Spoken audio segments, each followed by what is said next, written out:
രാഹുൽ മാങ്കൂട്ടത്തിൽ 48 മണിക്കൂറിനകം പാലക്കാട് എത്തുന്ന കേട്ടോ പറയുന്നത്. അതായത് രാഹുലിനെതിരെ കുരച്ചു ചാടിയിട്ടുള്ള എല്ലാ പട്ടികളും ഓൾമോസ്റ്റ് വാ അടക്കി സ്വന്തം കൂട്ടത്തിൽ അങ്ങോട്ടും ഇങ്ങോട്ടും കടി തുടങ്ങിയിട്ടുണ്ട്. ഇപ്പോഴും ആ ഒരു അവസ്ഥയിൽ നിന്ന് കുറച്ചൊന്ന് മാറി നിൽക്കുന്നത് നമ്മുടെ റൈപ്പ് പോർട്ടറായിട്ടുള്ള റിപ്പോർട്ടർ ചാനൽ മാത്രമാണ്. അതായത് സ്വന്തം തട്ടകത്തിൽ അല്ലെങ്കിൽ സ്വന്തം ബ്യൂറോയിൽ തന്നെ പരസ്പരം അങ്ങോട്ടും ഇങ്ങോട്ടും റേപ്പ് ചെയ്ത് ജീവിക്കുന്ന, അല്ലെങ്കിൽ അത് പുറത്തു വരാണ്ടിരിക്കാൻ വേണ്ടിയിട്ട് തങ്ങളുടെ കുളിസിതങ്ങളും തങ്ങളുടെ കളിക്കഥകളും മറ്റുള്ള ആൾക്കാരുടെ തലയിൽ കെട്ടി ഏൽപ്പിക്കാൻ നോക്കുന്ന ചില ഇക്കിളി കഥകൾ മാത്രമായിട്ട് വരുന്ന ബാർക്ക് റേറ്റിൽ കഴിഞ്ഞ പ്രാവശ്യം ഏറ്റവും താഴോട്ട് പോയ, അതായത് ഏറ്റവും മുകളിൽ നിൽക്കും എന്ന് വ്യാമോഹിച്ച കളിക്കൂട്ടുകാരുടെ അല്ലെങ്കിൽ കളിത്തട്ടായിട്ടുള്ള റൈപ്പർ പോർട്ടർ ഇപ്പം ഏറ്റവും സെക്കൻഡ് ഏഷ്യാനെറ്റിൻ്റെയും ഒരുപാട് താഴോട്ട് ഇറങ്ങി വന്നിട്ടുള്ള ഒരു കാഴ്ച നമ്മൾ കഴിഞ്ഞ ദിവസം കണ്ടു. ഇനി അവരല്ലാണ്ട് രാഹുലിനെതിരെ ഏറ്റവും കൂടുതൽ എന്താ പറയുക കുരച്ചു ചാടിയിരുന്ന പട്ടികളായിരുന്നു നമ്മുടെ നാട്ടിലെ സംഘപരിവാരങ്ങൾ.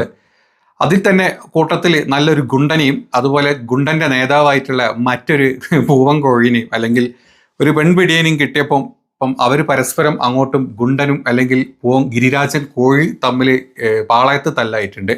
അതുകൊണ്ട് തന്നെ ഇപ്പോൾ പാലക്കാട് എന്താ പറയുക, പാലക്കാട് ഷാഫിയോ അതല്ലെങ്കിൽ രാഹുലോ കാല് കുത്തിക്കഴിഞ്ഞാൽ കാല് വെട്ടും എന്ന് പറഞ്ഞ് നമ്മുടെ ഗുണ്ടന്റെ നേതാവും പരസ്പരം തല്ലി തീർത്ത് കൊണ്ടിരിക്കുകയാണ്. പിന്നെ അവർ ഈ പറഞ്ഞ പോലെ തന്നെ ഗുണ്ടൻ പീഡിപ്പിച്ച ചെക്കനെയും അതുപോലെ തന്നെ നമ്മുടെ പൂവൻകോഴി പീഡിപ്പിച്ച പെണ്ണിൻ്റെയും കഥകളൊക്കെ പുറത്തോട്ട് വരുന്നുണ്ട്. അപ്പം ഇനി അവരതൊക്കെ സെറ്റിൽ ചെയ്യാൻ വേണ്ടിയിട്ടുള്ള നെട്ടോട്ടത്തിലാണ് അവർ ഓടിക്കൊണ്ടിരിക്കട്ടെ.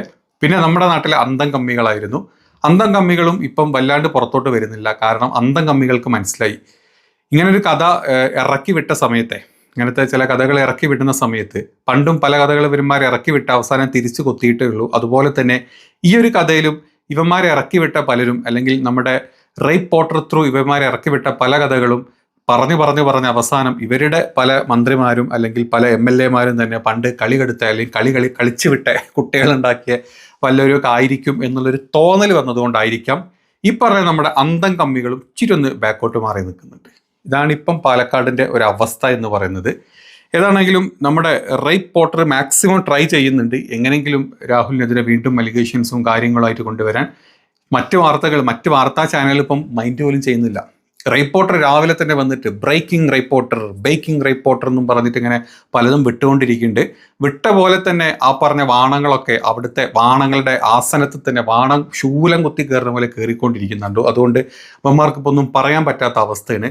അതായത് ഇവരുടെ കളിത്തൊട്ടിൽ തന്നെ ഇവരുടെ കൂടെ വർക്ക് ചെയ്യുന്നവരെ അങ്ങോട്ടും ഇങ്ങോട്ടും പിടിച്ചും കളിച്ചും നടന്നതിൻ്റെ വാർത്തകൾ തന്നെ ബാക്ക് ടു ബാക്ക് വന്നുകൊണ്ടിരിക്കുന്നുണ്ട്.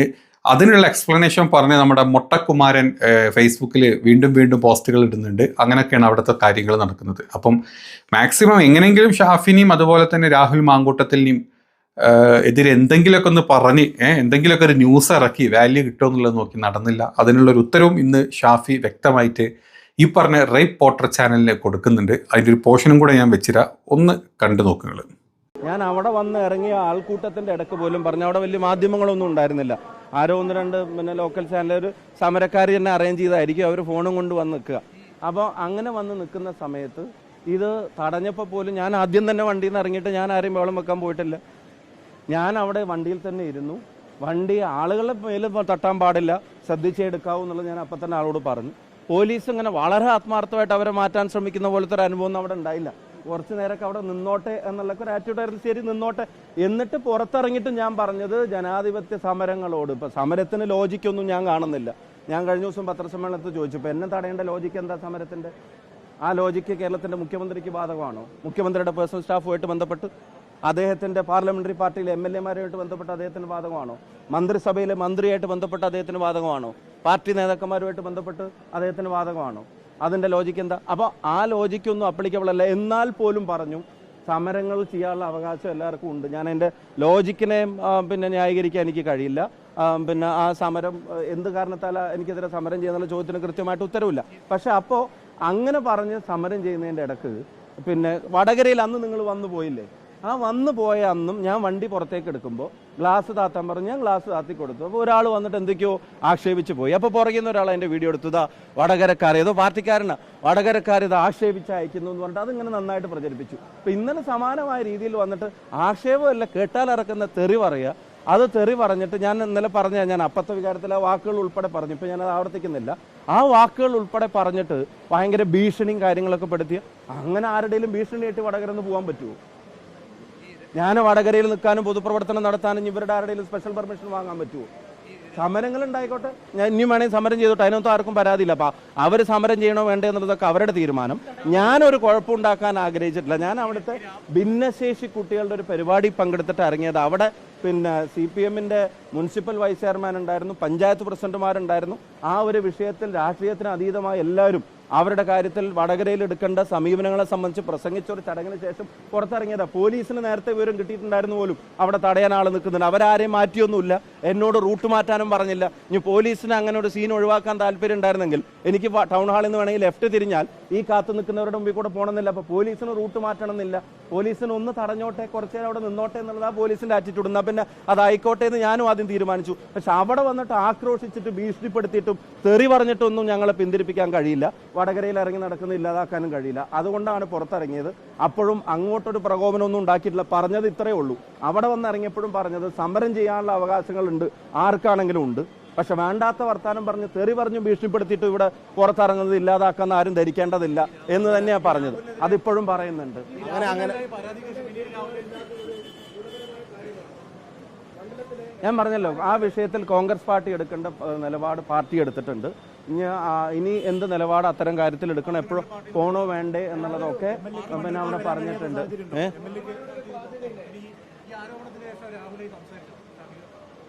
ഞാൻ പാർട്ടി അതിൻ്റെ കൃത്യമായിട്ടുള്ള നിലപാട് ഞാൻ പറഞ്ഞു. ഞാനിപ്പോൾ സുഹൃത്താണ് നിങ്ങൾ പറഞ്ഞു.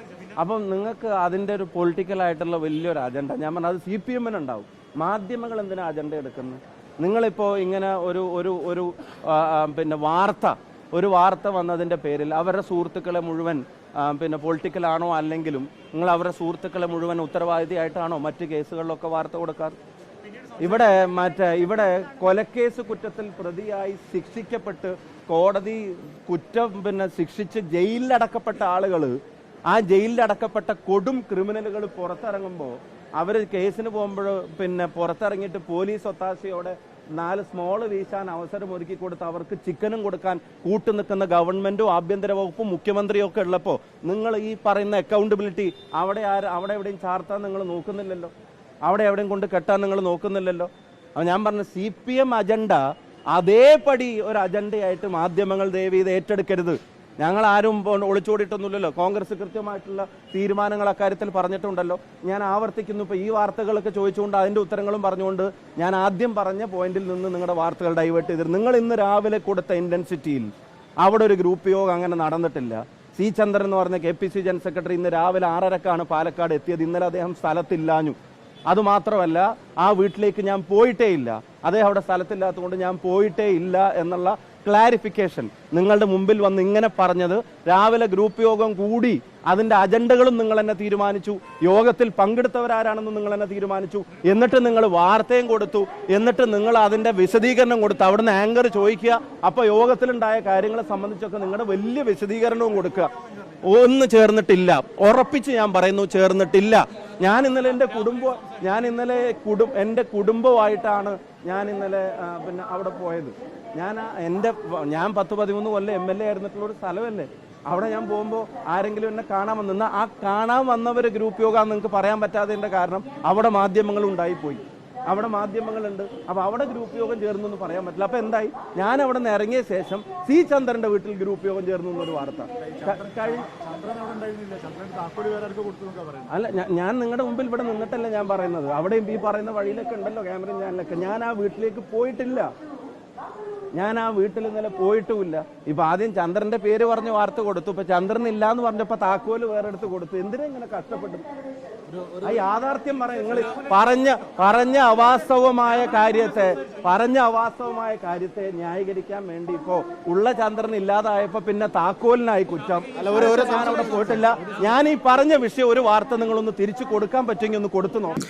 അപ്പൊ നിങ്ങൾ കേട്ടല്ലോ, നമ്മുടെ റിപ്പോർട്ടർ ചാനലായിരുന്നു ഈ ഒരു വാർത്ത പുറത്തോട്ട് വിട്ടിരുന്ന ആദ്യമായിട്ട്. അതായത് ഗ്രൂപ്പ് തല ഗ്രൂപ്പിൻ്റെ യോഗം നടക്കുന്നു സി ചന്ദ്രൻ്റെ വീട്ടിൽ നിന്നും പറഞ്ഞിട്ട് അവർ തന്നെ യോഗത്തിൻ്റെ അജണ്ടകൾ പറയുന്നു, യോഗത്തിലെ ഡിസ്കഷൻസ് പറയുന്നു.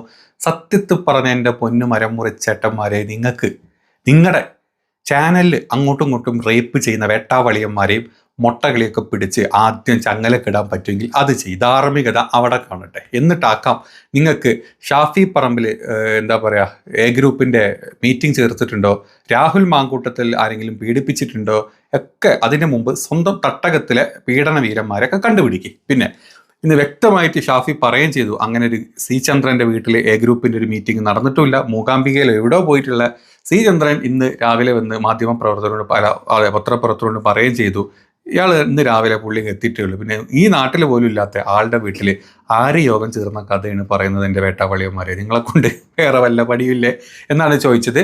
അപ്പം ഇത്രയും ദിവസത്തെ കുറേ കാര്യങ്ങൾ നിങ്ങൾ കണ്ടു. അതല്ലാണ്ട് ഇപ്പം നമ്മുടെ മുഖ്യമന്ത്രി, നമ്മുടെ മുഖ്യ ഇരട്ടച്ചങ്കൻ തന്നെ വന്നിട്ട് കൂട്ടത്തിലെ മൊത്തം പീഡന വീരന്മാരെ തൻ്റെ ഇങ്ങനെ എന്താ പറയുക കൊക്കിൽ ഇങ്ങനെ ഒതുക്കി വെച്ചിട്ട് അവരെങ്ങനെ പ്രൊട്ടക്റ്റ് ചെയ്തിട്ട് രാഹുലിനോട് രാജിവെക്കണം, അതല്ലെങ്കിൽ രാഹുലിനെതിരെ അന്വേഷണ ഉത്തരവിനൊക്കെ ഓർഡർ ഇട്ടിട്ടുണ്ട്. എവിടെന്നെങ്കിലൊക്കെ എന്തെങ്കിലുമൊക്കെ കുത്തിപ്പൊക്കി കൊണ്ടുവരാനും നമ്മുടെ മുഖ്യ ഇരട്ടച്ചങ്കൻ പറഞ്ഞിട്ടുണ്ട്. ഏതായാലും ഇരട്ടച്ചങ്കൻ്റെ കൂടെയുള്ള പെരട്ട എന്താ പറയുക പീഡകരെ മൂപ്പരെതിരെ കണ്ടിട്ടില്ല. ഏതായാലും വീട്ടിലൊക്കെ കയറ്റുമ്പോൾ ഒന്ന് നോക്കിക്കൊള്ളേണ്ടി. നമ്മുടെ ക്ലിഫ് ഹൗസിലൊക്കെ ഈ പീഡന വീരന്മാർ തിരിച്ചും മറച്ചും കൂട്ടത്തിൽ പേഴ്സണൽ എന്താ പറയുക സെക്രട്ടറി വരെ ഉള്ള സ്ഥിതിക്ക് ഇവരൊക്കെ ഒന്ന് സൂക്ഷിക്കുന്നത് നല്ലതാണ്. വീട്ടിലൊക്കെ കയറി ഇറങ്ങുന്നതല്ലേ, ഒക്കെ ഒന്ന് ശ്രദ്ധിക്കുക, അത്രേ പറയുള്ളൂ. അപ്പം രാഹുൽ മാങ്കൂട്ടത്തിൽ ഇനി വരുന്ന ഒരു 48 മണിക്കൂർ അല്ലെങ്കിൽ 2-3 ദിവസത്തിനകം തിരിച്ച് പാലക്കാട് എത്തുക ചെയ്യും. പിന്നെ കോൺഗ്രസ് പാർട്ടിയിൽ നിന്ന് സസ്പെൻഷൻ കൊടുത്തതുകൊണ്ട് പാർട്ടിയുടെ പരിപാടിയിൽ പങ്കെടുക്കുന്നതിലുപരി ചിലപ്പം കൂടുതലായിട്ട് അവിടുത്തെ ജനങ്ങളെ കണ്ട് ജനങ്ങൾക്ക് തന്നിലുള്ള വിശ്വാസം എത്രത്തോളം ഉണ്ട്, അല്ലെങ്കിൽ ജനങ്ങൾ തന്നെ എപ്പോഴും എങ്ങനെ കാണുന്നത് എന്നുള്ള കാര്യങ്ങൾക്കും മറ്റ് പരിപാടികൾക്കൊക്കെ ആയിരിക്കും. അല്ലെങ്കിൽ അവിടെ തിരിച്ചെത്തി തൻ്റെ മുഖം എത്രത്തോളം അവിടുത്തെ ആളുകൾ മോശമാക്കാൻ ശ്രമിക്കുന്നുണ്ടോ, അതല്ലെങ്കിൽ തങ്ങൾക്ക് എത്രത്തോളം സപ്പോർട്ടുണ്ടോ എന്നുള്ളതായിരിക്കും രാഹുൽ ചെയ്യാൻ പോകുന്ന ഏറ്റവും വലിയ കാര്യം. കാരണം രാഹുലിനെതിരെ ഒരു പരാതിയോ കാര്യങ്ങളോ, ഗർഭം ഉണ്ട് എന്ന് പറഞ്ഞ ആരും ഇതുവരെ ഗർഭവുമായിട്ട് മുന്നോട്ട് വന്നിട്ടില്ല. പിന്നെ ഗർഭം ഉണ്ടായ കുട്ടിനെയായിട്ട് മുമ്പോട്ട് വന്നിട്ടില്ല. ഗർഭചിത്രം നടത്തിയിട്ടുള്ള ആ പറഞ്ഞ ഗർഭചിത്രം നടന്ന യുവതിയും ഇതുവരെ മുന്നോട്ട് വന്നിട്ടില്ല. ആകെ വന്നത് നമ്മുടെ ഈ പറഞ്ഞ റിപ്പോർട്ടർ ചാനലിലെ അല്ലെങ്കിൽ റേപ്പോർട്ടർ ചാനലിലെ 1-2 പീഡക വീരന്മാർ ഉണ്ടാക്കിയിട്ടുള്ള ചില ഗർഭങ്ങളുടെ കഥകളൊക്കെ മുന്നോട്ട് വന്നിട്ടുള്ളൂ. അപ്പം അതൊക്കെ അതിലൊക്കെ എത്രത്തോളം ഇതുണ്ട്, സത്യാവസ്ഥ ഉണ്ട് എന്നുള്ളത് നമുക്ക് തന്നെ കേൾക്കുമ്പം രാവിലെ തൊട്ട് വൈകുന്നേരം വരെ വാർത്ത കേൾക്കണം നമുക്കെല്ലാവർക്കും അറിയാം. അതുകൊണ്ട് രാഹുലിന് കുറച്ചുകൂടി ബൂസ്റ്റായി, അതുപോലെ തന്നെ ഷാഫിക്കും കുറച്ചുകൂടെ ബൂസ്റ്റായി, കുറച്ചുകൂടി ക്രൗഡ് പുള്ളിങ്ങിന് ഇവരെ കൊണ്ട് സാധിക്കും ഇനി ഇവിടെ നിന്ന് അങ്ങോട്ടുള്ളതും എന്നാണ് ഈ കഥകളിൽ നിന്നൊക്കെ നമുക്ക് കാണാൻ പറ്റുന്നത്. ഏതാണെങ്കിലും മൊത്തം മുഞ്ചിത്തെറ്റിയിരിക്കുന്ന നമ്മുടെ സംഘപരിവാണങ്ങളും പിന്നെ മൊത്തത്തിൽ അടിപിടി കൂടി മുഞ്ചിത്തെറ്റിയിരിക്കുന്ന മറ്റ് നമ്മുടെ സംഘ അന്തം കമ്മികളും പിന്നെ റൈപ്പോർട്ടർ ചാനലും മറ്റ് സകല മാപ്രകളും ഇപ്പം കുരച്ചുകൊണ്ടിരിക്കുന്ന സ്വന്തം പാളയത്തിൽ തന്നെ പരസ്പരം കുരച്ച് വെറും ഭ്രാന്തന്മാരായിട്ട് നടന്നുകൊണ്ടിരിക്കുന്ന ഒരു അവസ്ഥയാണ് നമ്മൾ കാണുന്നത്. ഇപ്പോൾ ഇത്രയും പെട്ടെന്ന് രാഹുൽ മാങ്കൂട്ടത്തിൽ തിരിച്ച് പാലക്കാട് എത്തുന്ന വാർത്തകൾ കേൾക്കാൻ പറ്റട്ടെ. പോസിറ്റീവായിട്ടുള്ള കുറേ കാര്യങ്ങൾ ഇനി അതിന് വരും എന്നുള്ള കാര്യം ഉറപ്പാണ്. പിന്നെ എന്തെങ്കിലും വേറെ അഭിപ്രായ കാര്യങ്ങളുണ്ടെങ്കിൽ ഒന്ന് കമൻറ്റ് ചെയ്യുക. പിന്നെ ചാനൽ കാണാത്തവരും അല്ല ആദ്യമായിട്ട് കാണുന്നവരുണ്ടെങ്കിൽ സബ്സ്ക്രൈബ് ചെയ്യേണ്ടവർ ചെയ്യുക. അതുപോലെ മാക്സിമം നമ്മുടെ വീഡിയോസ് ഇഷ്ടപ്പെടുന്ന വീഡിയോസൊക്കെ നിങ്ങൾ മാക്സിമം ആൾക്കാരുടെ അടുത്തോട്ട് ഒന്ന് ഷെയറും കൂടെ ചെയ്തു കൊടുക്കുക.